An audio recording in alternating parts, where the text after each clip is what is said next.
All right, everyone, welcome back into another Fantasy Golf video. Going to be breaking down the Players Championship, otherwise known as the best fantasy golf week of the whole year. Let's go ahead and jump on into it.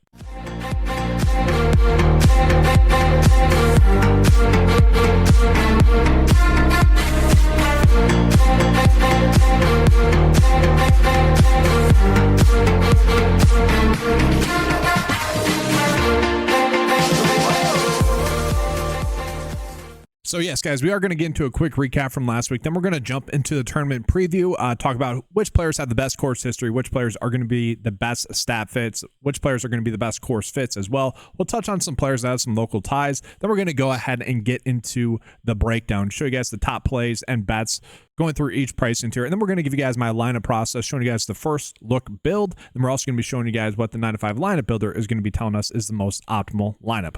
Let's go and get ahead and get into that recap. So yes, guys, yes. Last week ended up being a very solid week. I mentioned betting wise that we are very much due to hit a full first round lead. So if you guys have been following along, we've hit a decent amount of first round leaders thus far this year. Low round golfers as well. Just had been a little bit unlucky to not hit a full first round leader, and then we ended up hitting Kevin Roy 60-1 first round lead there. Very awesome stuff there, and same thing with outright wise as well. You know, the things that you need to win just didn't break our way thus far this year, and then we were finally able to get to Russell Henley as a good outright bet. Worth calling out that the 9 to 5 data also had Colin Morikawa as a good outright bet. You know, the based off of previous year's data, what golfers would be categorized as good outright bets. Colin Morikawa was one, but Russell Henley, I mean, you guys see, fourth best pick in the 9 to 5 model, you know, basically coming in checking all the boxes, really just ended up being an easy click, especially at 45-1. On some sites, you could get him at 55-1. Now, DFS-wise, it wasn't necessarily a perfect week. I would say that Scotty and Rory were a little bit of letdowns, as well as Patrick Cantlay and JT. Thankfully, having enough of Henley and the rest of the other golfers really stepping up and coming through for us. Ended up being a pretty good week last week.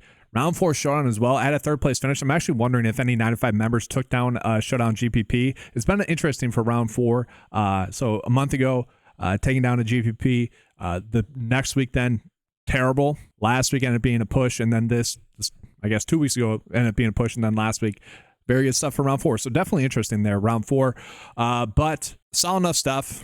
If the freaking Toppin guys can just come through, Scotty, Rory, or even for the Puerto Rico Open, Ryan Gerard, we would have had some massive weeks thus far in 2025. Instead, they've all just been very solid thus far, and it's a little bit tilted in that sense, where all the other players are coming through. Obviously, the data was pretty spot on last week. Russell Henley, fourth best pick in the 9 to 5 model. Just need those top players to come through, and maybe they'll come to fruition here for the Players Championship, guys. So with that, leave a like, and let's go ahead and jump on into the Players Championship.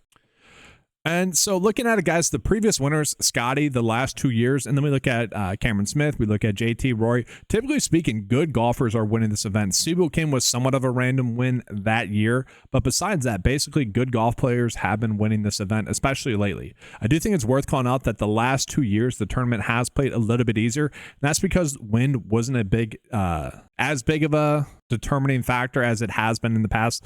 The year that Cameron Smith won, basically a whole wave of golfers were eliminated from winning. It was very, very weird year for PGA DFS. And then also the COVID year. We don't even have the 2020 results, which was super tilting that year because I had a bunch of lineups that were really looking good. There was a lot of soft pricing that week, and I'm still tilted about that 5 years later because, man, it was looking like it was going to be a great week. Didn't have any golfers that were cut sweats after the first round.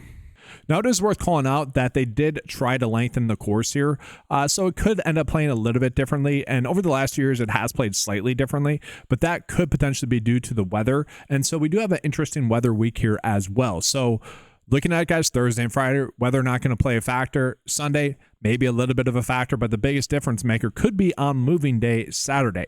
Now, that is not enough for us to really shift any golfers that we're going to be on for the main slate. Like, we're not going to be like, oh, there's bad weather on Saturday, bad wind on Saturday. Let's change the wind for the whole tournament for bad wind. It's going to be categorized as fair weather. 15-mile-per-hour winds or so, which is not necessarily true because Thursday and Friday looks pretty easy. Sunday, a little bit of fair weather. Fair weather is when it gets to 15-mile-per-hour winds, when we start to see it make a difference in terms of who we should be targeting in terms of being good wind players. So on Saturday specifically, for showdowns or for bets, we probably will be targeting some of those wind players, but it is a weather report. That stuff can change throughout the week. And so we go ahead and jump into the golfers that have the best course history. And we're looking at golfers that have multiple starts here, guys. And so Daniel Berger, number one, he's an interesting click. And I do want to give a shout out to the DraftKings price, or really this season, but especially for the Players Championship. In years past, I honestly think Daniel Berger would have been $2K cheaper. Like, we have had extremely cheap pricing for the Players Championship in the past, to the point where a lot of times we were just forced into playing certain golfers due to the terrible pricing that we had on them. We don't have that this week. There's not a single golfer that feels like a must play. So when we're getting to the core plays, take it maybe with a slight grain of salt. I still think that those are going to be the golfers that will yield the most success for us in terms of creating a good, profitable lineup later on in this video. But that being said, there isn't any egregiously mispriced players for the best fantasy golf week of the whole year. That being said, Shane Lowry, he's going to be a good option. Again, looking at the weather, if it does get more windy throughout the week, I think we will be ending up on Shane Lowry, maybe a little bit more. But it's not like we're going to be going out of our way necessarily to target Shane Lowry simply because there's one day of bad wind. That being said, he's still going to rank out as a good play, just as an FYI. From there, Bazoon Hout, Aaron Rai. So interesting stuff here when we're looking at the pricing. Brian Harmon, Tom Hoagie, Minwoo Lee. And so the interesting thing here is, like, you got Scotty Scheffler, who, 2 wins, 55th missed cut, right? Kind of mixed results there. Again, do we really care about H3, the 2020 tournament, where some golfers were just on a terrible wind split? Probably not too much, but it is worth calling out. So this is a course where we do tend to see golfers that have played it well in the past play it well again, but there are going to be some random miscuts. We kind of know that. We'll go ahead and jump into the top stat fits this week, and it is kind of crazy. So the best stat fits in the field, guys: Colin Morikawa, Seb Straka, Michael Kim, and I guess Michael Kim's tied with Hogard as a good stat fit. So interestingly enough, guys, like, we are getting a spread among like which golfers are the best stat fits. Laurie Cantor, we are getting a small sample size. Again, that's going to be adjusted for in the 9 to 5 model rank as a whole. Maybe a golfer that has a small sample size. A lot of his data is coming from the DP Tour, just as an FYI. But the key stats for this week are going to be effective birdie to bogey ratio, which is a combination stat, bogey avoidance, and also birdie to bogey ratio. So this is a course which traditionally you do need to be avoiding bogeys, avoiding those big numbers to be successful. You still need to be scoring, obviously, so we're looking at birdie to bogey ratio, but we're making that a combination stat. One interesting thing is that we have seen good drive percentage and also stroke gain off the tee be key, but not exactly driving distance. And I think that actually echoes why they have tried to add yards on certain holes, about 15 yards on some holes where they try to add some yardage there. I think that's why, really, driving distance hasn't actually mattered all too much. It has been stroke gain off the tee and good drive percentage, which is definitely interesting there. You typically don't see that. It would be like total driving and driving distance would be popping up a little bit more. So interesting there. Then we are looking at par 5 scoring, guys. We're also looking at stroke gain approach slightly, and then 200 plus iron game as well, a little bit as well. And so with that, Colin Morikawa, who's been striking the ball extremely well, he's going to be popping up. Keith Mitchell, an interesting one. You got Alex Smalley as well, Michael Kim, Robert McIntyre, Seb Straka, Taylor Moore, Nikolai Hogard, and then Justin Thomas, Patrick Henley. It is worth calling out that some of the bigger name players, they have been playing in more difficult events, so it does make sense why they might not be popping up as much as someone like Michael Kim. And that's not even fair to Michael Kim. Let's do like Hogard, where they're not always playing in necessarily the most difficult of events and courses, so they can elevate themselves a little bit more in those stats. Now, while we're looking at stat fit, let's actually go ahead and jump into the specialists. So which golfers are the best course fits for the event? And so really no shock here, guys. We got Xander, we got Scotty, we got Henley, we got Morikawa. Basically all the players that you would think would be good course fits are good course fits here. And so again, I like to put this all into one data point. A lot of people like to just reference one single data point. I'm like, you're skewing it a little bit too much. You're trying to, I don't know if you guys watch Harris football at all. He always calls this like a crutch argument, where the argument that you're making it to come to your outcome. And someone else could come in and make a similar type of argument that disproves the one you just made. And so that's why I like to put it as into one collective data point.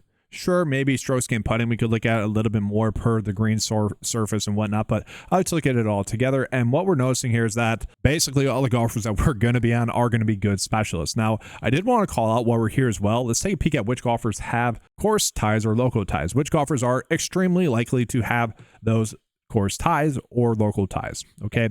And so what's going into this data point is I'm literally just taking all the listed locations for each golfer. So birthplace location, where they play from, where they currently reside, and then where they went to college from. Now, some golfers we may or may not get that information for, the proper information for. This is based off of the PGA Tour, and the information we give, so we can feel pretty confident about it. And so we're looking at Hideki, Tommy Fleetwood. Those are two golfers that have had success at this tournament. And we look at some of the other results, kind of mixed results for some of these golfers. Maybe Sam Ryder we can get to, hasn't been playing terrible golf. He's extremely cheap. Could be a cheap make cut, but we see Matt Kuchar has struggled here. Eric Cole, Justin Rose. We're not exactly getting to those golfers. Are there any other golfers that are maybe likely that have course experience? Billy Horschel lives somewhat close. Now, there are a bunch of golfers that play in Florida, like and whatnot, but specifically for Bay Hill, I was kind of surprised by that. And so now we go ahead and get into the golfers with the best recent form. Very interesting, guys. So I mentioned this on the 9 to 5 Discord, and I think it's worth mentioning. Like, over the past 3 years, it's really been simple. You're playing Xander Schauffele. He always came in kind of underpriced and always underowned. People just never like to click him. He was such a free square. Just lock in that, really good finish, and 58 straight make cuts. You're locking in make cut. Very good there. Last week was the first week in which I wasn't on Xander really at all.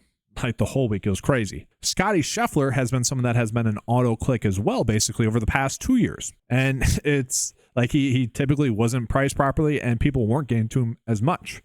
And then Rory's always been something that's been a little bit hit or miss. Like, you can't always trust Rory to give you a desirable finish. Like last week where he finished 15th, but he does always have that upside to potentially give us a victory. And so what's interesting about looking at the recent form is it kind of echoes that there as well. Like with Rory, with their pricing, with him, with Scotty, and with Xander, we need to be getting top 5 finishes out of them, top 10 finishes out of them. If that doesn't occur, we're not helping ourselves at all. We may not be hurting ourselves necessarily, but we're not going to be helping ourselves. And at their price tags, that is such a tough part about really PGA DFS for 2025. We don't have those auto clicks, those lock and load top 10 finishes, those easy clicks, it seems like. Rory is still kind of the same golfer, but with their prices, it almost seems easy to avoid them. We will see, though. But looking at recent form, guys, yes, Rory, Tommy Fleetwood sneaking up in there, a little bit shocking there. 6 straight make cuts for him, all very good finishes, though. Top 22 or better. Great average finish over his last 15 and 5. Very good stuff there from him. Scotty mixed in there as well, obviously playing really well. Then we got Russell Henley. Patrick Cantlay still playing great golf with his extremely good make cut streak going. Colin Morikawa, Justin Thomas, Xander Schauffele. Seb Straka is an interesting one. Recent winner, right? But he also has a missed cut mixed in there. If you take out that missed cut, I mean, it's great though. 5th, 11th, 15th, 7th, and 1st, and then 30th. Like, pretty good stuff there from him. But we are getting a ton of good golfers that are in good form right now. That's kind of the best part about the Players Championship, is that, at the start of the season, we might see a little bit of varying results just because we don't have a proper sample of recent form because golfers haven't played in months.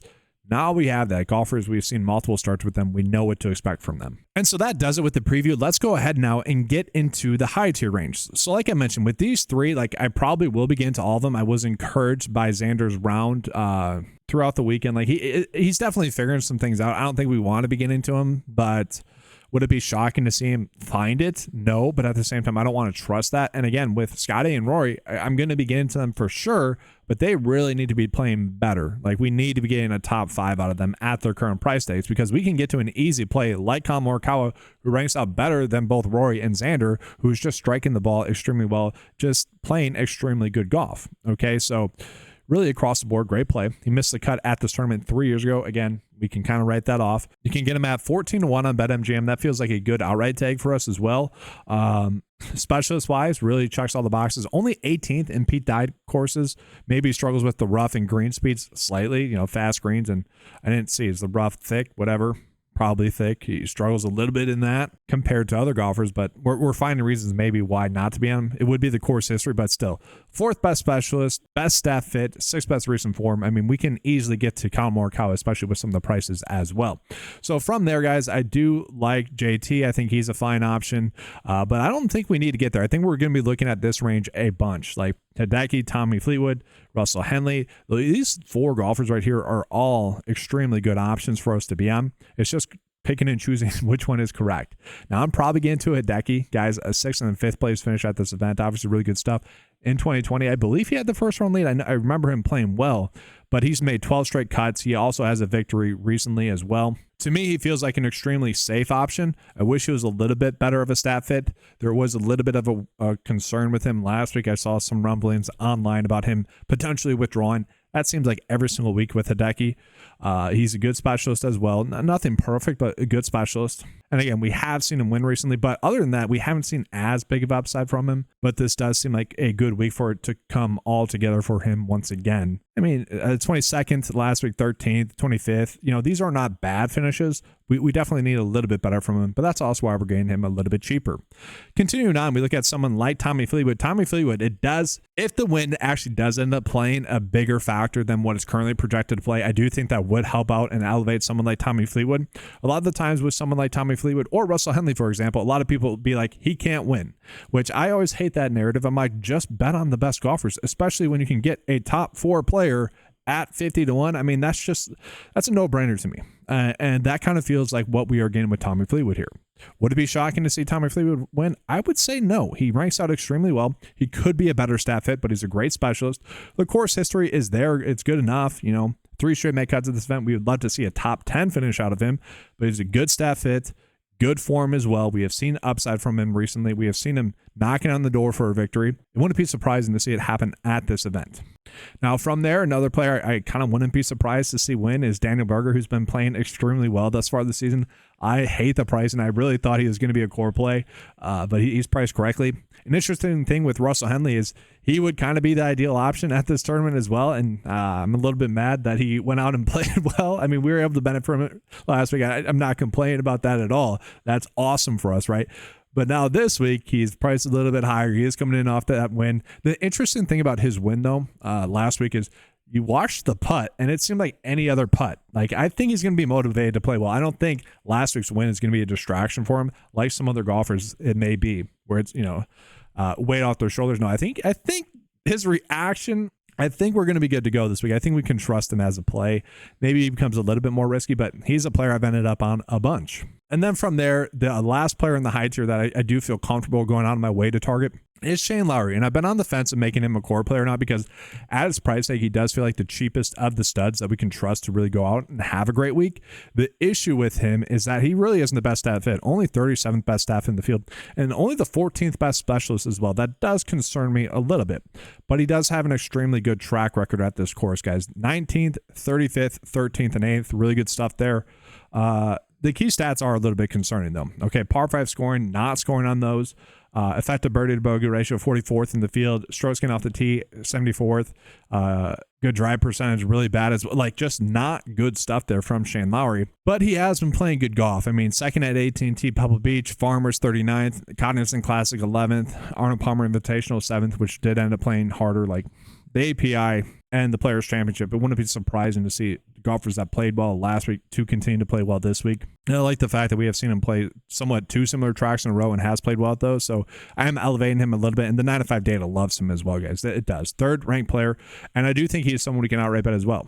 He's someone that I do hate betting on outright because he does choke. He's a choke artist. I think I'm fine giving that to him. But again, I just like to bet on the best golfers that are playing. And he's one of them this week. So 41, I feel fine with that. That's a good bet to get to. I'm actually curious, how many core plays do we have this week? We have none. We have no golfers that are checking all the boxes this week, which is fascinating to me, guys. 0 core plays. Fascinating. Last week we had 4. The data was telling us that Russell Henley was a core play for us last week. None this week, which kind of speaks volumes to this course and really kind of what we're looking at. Might be a little bit more variance this week than we would want. But moving down into that dark horse range. To me, this is a range where, for the most part, we're probably not... There's a lot of golfers here where I could justify being on them, and I probably do want to be on them in some capacity, but there's been plenty of lineups that I've already made where I've ended up on players that I'm not going to highlight here in this range, where I'm like, I'm just going to rebuild because I don't necessarily want to end up on those golfers. Typically speaking, like, I would call those golfers shoulder shrug plays where you're closing out your build and you just put them in there and you kind of shrug your shoulders and be like, oh, well, hopefully that works out. I haven't necessarily been able to do that with some of the golfers that I've closed on my builds with already because I worry they're just a little bit too high priced and I'd rather just get to some of the other values. Now, Seb Straka is not a part of that mix. Seb Straka is a phenomenal option this week, guys. I'm fine betting him outright, 55 to 1. Feels like a good number for him. He's the 2nd best staff in the field, guys. 2nd best. I mean, that's pretty crazy. Effective birdie to bogey ratio, top 10 there. Okay. Good drive percentage, top 20. Strokes gained off the tee, not the best, 42nd, but still not bad. Par 5 scoring, he has been scoring on the par 5s, top 10 there. Recent form has been phenomenal. Again, besides that one miscut where he finished 69th at the Farmers Insurance Open. I mean, miscut in the number, oh well. He's been playing very good golf besides that. Love the fact that we had a top 5 finish out of him last week. Going to be a good specialist, top 12. So yeah, I feel comfortable betting him outright. And as price tag, he does feel like, I don't want to say a safe click because he does have that recent miscut. But at the same time, I'm kind of okay overlooking that given the price tag that we are getting. Robert McIntyre is fine, but the one player I do like a decent amount in this range as well is Siwoo Kim. Siwoo Kim withdrew from this event 3 years ago. Okay, besides that, 6th, 27th, and 9th. He is a former winner for what that's worth as well. And he's just like a good enough play across the board. Like, I think if we take that miscut out or that withdrawal out and make him make the cut there, or even just take out that result, he probably would be a core play. And that's just because he's good enough staff fit, top 20 across the board. Recent form, you know, with him, we got to look past maybe the start of the year where he was maybe, you know, knocking off the rust a little bit. The last 4 starts have been great. 20th, 24th, 21st, and 12th. At his price that we would certainly take a top 25 finish, and given his course history, I think we'll get that. And again, he's a top 20 staff fit. Feel pretty comfortable with that. Now, do I want to bet him outright? I don't think I would talk anyone out of it if they're betting him outright, but I'm probably not getting there. But he does feel like a safe and comfortable play for DFS.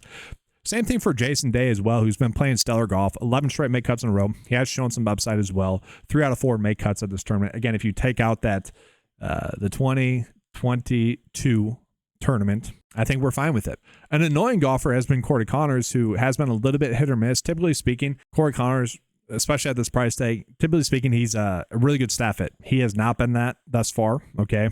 This year, he's really struggled to hit the golf ball. Obviously did really well last week. If that's a sign of things to come, we're going to feel really comfortable getting to him. But I need to see it a little bit more before I trust him. I'll probably be on him in some capacity, but I'm not going out of my way to target him. He's a fine click. But we're already down into that sleepers tier, and that's kind of the point, guys, is I'm mostly staying away from that 8K range. So we'll jump down into that low tier range. This is where we're going to be getting a lot of our player exposure, I think. Like Danny McCarthy just is a player that's checking all the boxes. 4 straight make cuts at this tournament. His concern is going to be his stat rank, okay, 44th in the field. That is a concern for sure. He is someone that does rank out well in effective birdie to bogey ratio, so top 20 there. That kind of leads me to believe that he's going to be able to make the cut. He's not that good in strokes getting off the tee or par 5 scoring, so that does worry me. If the length actually ends up mattering a little bit more this week, maybe he's someone that does struggle. But for now, I think we're okay kind of just overlooking that. He is someone that, if everything comes together, I could potentially see him win. The fact that we're getting him in at 100 to 1 on FanDuel is not terrible. I would, typically speaking, guys, the bets that I'm telling you guys to make or that I'm recording, I just say place 1 unit bet. That's very easy for me to track. And obviously, if you guys have been doing that, over 120 units now with those 2 very big wins for us. The first round lead last week, and then also the Russell Henley win. Very awesome stuff there. With Danny McCarthy, I don't think we would have to do a full unit bet. If you guys would want to do like a quarter unit bet on that, you know, maybe cash him at, let's say, 25 to 1 then instead of 100 to 1 with that logic.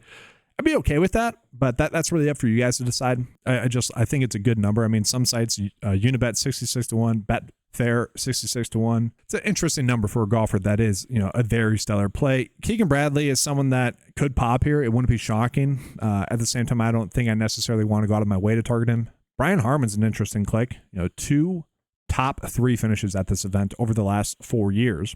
5 straight make cuts for him as well. He's someone that typically just turns up at big events, and so I don't mind getting to him. He's fine. Nick Taylor, I think I'm fine getting to. I think he's going to give us a make cut, but really, it's Aaron Rai that's popping, and it's Christian Bazoon out as well. So Bazoon out has made 5 straight cuts in a row now on the PGA Tour. Aaron Rai has made 4. They're both in pretty stellar form. I would say the data doesn't like it as much for Bazoon out, but very good course history for both of them. Good specialist. Aaron Rai ranks out as a much better stat fit as well. But I think, again, with Friday and Thursday, we're not worried about the win too much. But if that Saturday win becomes a big factor and those 2 actually end up making the cut, that could benefit those 2. And I wouldn't mind them there. Okay, so I could get there. I probably am getting to both of them, to be honest with you. And then Keith Mitchell, I'm fine with. Keith Mitchell just been playing good golf, good staff fit, really good staff fit. 5th best staff in the field, guys. 5 straight make cuts. He is someone that has shown upside at this tournament, top 15 place finish. But let's continue on. Don't need to spend too much time on every golfer. We're going to jump down into the value tier range. There's a bunch of golfers under 7K that I think we can get to. And if you guys are getting to some of them, by all means, go for it. I want to talk about the sub 6K range. The player that's getting the most hype right now on X is Michael Kim. Michael Kim is someone that's very active on X as well, and I think that's part of the reason as to why. Don't get me wrong, he's playing great golf, right? 4th, 6th, 13th, 5 straight make cuts. I mean, great golf there. Really good staff as well. 3rd best staff in the field. I mean, insanely great golf for him. I'm getting to him as well. He is someone that could potentially become an ownership leverage fade. It'll be very interesting to see where he actually ends up being owned. Because we look at this, we have Jake Knapp, who actually ranks out as a very similar golfer to Michael Kim. Where you look at Jake Knapp, 45th place finish at this event last year. Not as good of a staff hit. Okay, recent form, not nearly as great in terms of upside, but not terrible. 6 straight make cuts for him as well. Like, he makes for a naturally good pivot there as well. We got Hogard down there, who's a fine play. Doug Im, who's had some pretty good course history, 3 straight make cuts. Patrick Rogers, who not the best course history, but he's been, I think he'll give us a chance to make cut. Taylor Moore, 6 straight make cuts for him with a top 10 finish. 2 straight make cuts at this event. You know, good enough staff hit, top 12 in the field.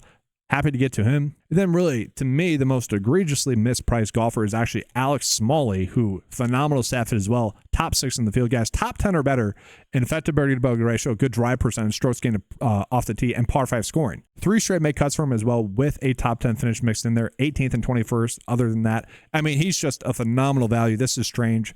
Miscut last year, 65th the year prior to that. Like the fact that he has course experience. Sam Ryder, 6 straight make cuts, 3 straight make cuts at this event. Good stuff there. Ben Coles is a cheap play that could make the cut. I will say Andrew Putnam as well. I think he's a good cheap play that could make the cut. But another one that I'm shocked at, and I think this is a good make cut bet, is actually going to be Chan Kim. I don't understand why he's the min. Okay, I could see 5.5 given the field that we have. But my goodness, top 25, staff fit. Okay, 3 straight make cuts in a row now. Now it's the Puerto Rico Open, but 16th place finish there. 32nd at the Cognizant Classic. And again, Mexico Open, not as good of a field. Top 20 there.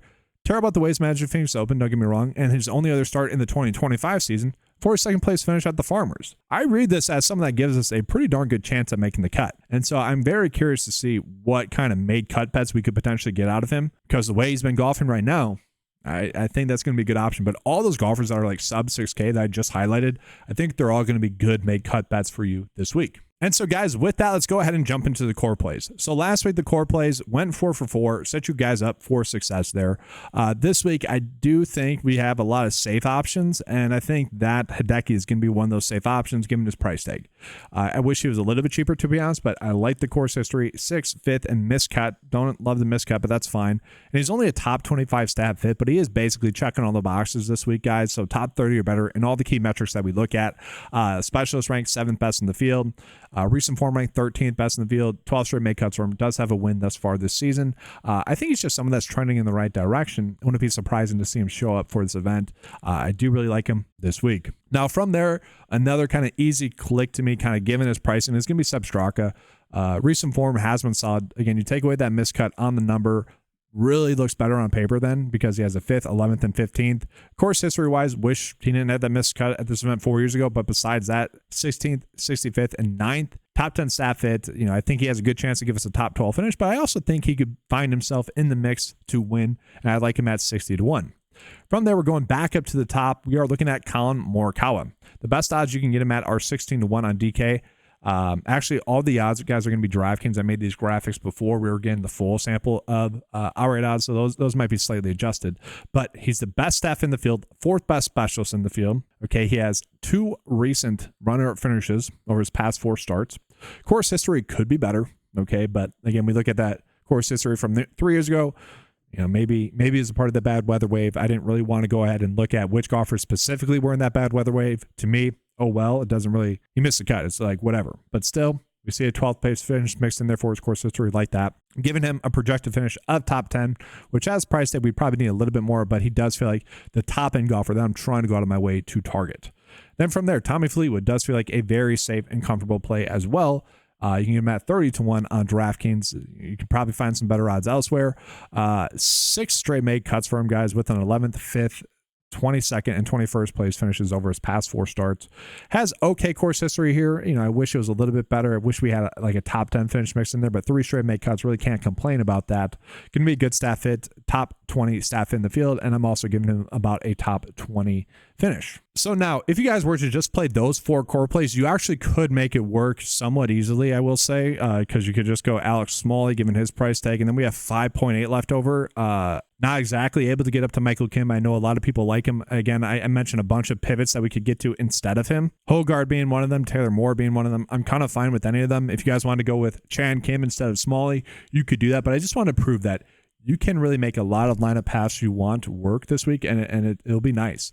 So from there, let's go ahead and take a peek at maybe a slight adjustment we can make. So a play that I mentioned that I feel like is going to be a safe play for us is going to be Denny McCarthy, so I'm fine getting to him. And then I do want to get to Shane Lowry as well, but from there, we do have to make some slight adjustments. If we could actually get to Chan Kim in this lineup, I'd be fine with it as well. The one common theme that I've had thus far this week is all the lineups that I really like, I'm $100 off, which to me, extremely annoying. It is what it is, though we can't control that. And so what's maybe a pivot I can make off of this? That's been my struggle, honestly. It's like I do like, and the data likes Aaron Rye. Maybe we get to him instead. 5.5 left over. Again, I don't know if we necessarily need to be dipping down into that range, but we can. That's kind of been the issue, though, is that I have found myself doing that a bunch, maybe more than I would like to do so. So I mentioned I've been finding myself ending up on this kind of shoulder shrug range a bunch, which I actually haven't settled on anyone. Like if I go with Jason Day here, which I kind of view as the next best option with that amount of salary left over, I'm leaving $700 left over.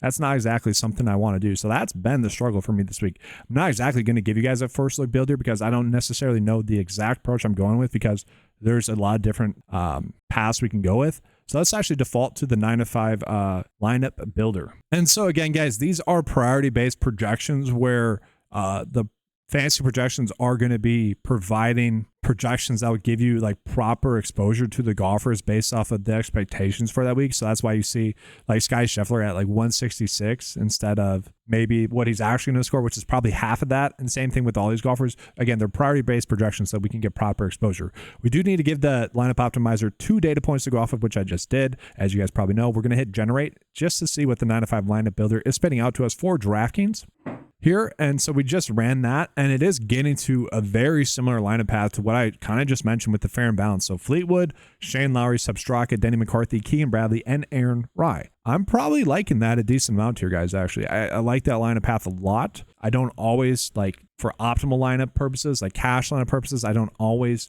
need to get to what the lineup 5 lineup builder is telling us to. Obviously, with the fantasy projections, it's not necessary. It is factoring in make cuts, but it's also factoring the upside. And so there might be slight natural adjustments I make for a main build. This week, I might not do that. I kind of like, I might not be getting to Keegan Bradley there. I might substitute him out for someone else, but not terrible there. I think that's a pretty solid base build if you guys want to start there and build off of that. It is interesting to call out here, guys. In one of the lineups, we have Michael Kim popping up as well. So the data does like Michael Kim a decent amount. And this isn't a bad lineup if you guys want. Geez. Cal Morikawa, Tommy Fleetwood, Substraka, Jason Day, Aaron Rye, Michael Kim. That's the issue this week, is there isn't a set lineup approach. I do want to call it. Let's jump into FanDuel. FanDuel, guys, we'll take a first look build there. And so FanDuel, we are getting to much more of a studs and duds approach, which is pretty common with FanDuel. Don't mind this. I'm probably not getting to Alex Noren, but worth calling out kind of the lineup approach you can get to there on FanDuel. Scotty, Morikawa, Fleetwood, you probably feel pretty good about that build there as well. So that's going to do it for this video. A little bit longer for the Players Championship, guys, but I do want to call it the 9 to 5 membership. Guys, get access to all the fantasy golf tools for just $10 a month. Obviously, been a good season thus far. Take advantage of that. Best deal out there for fantasy golf. All the tools are already pre-curated for you guys, so you don't have to finagle with making your own custom model. That feature is available. I don't like to highlight that because, well, what's the point? We already have the formula dialed in. Maybe you can make one slight adjustment, but we already have it dialed in for every week to set up the most success. Might as well do that work for you, which is what I do. So it's all available for you guys for $10 a month. Take advantage of that, guys. That's going to be all. Thank you for watching. Good luck with all your builds this week. And as always, let's keep cashing.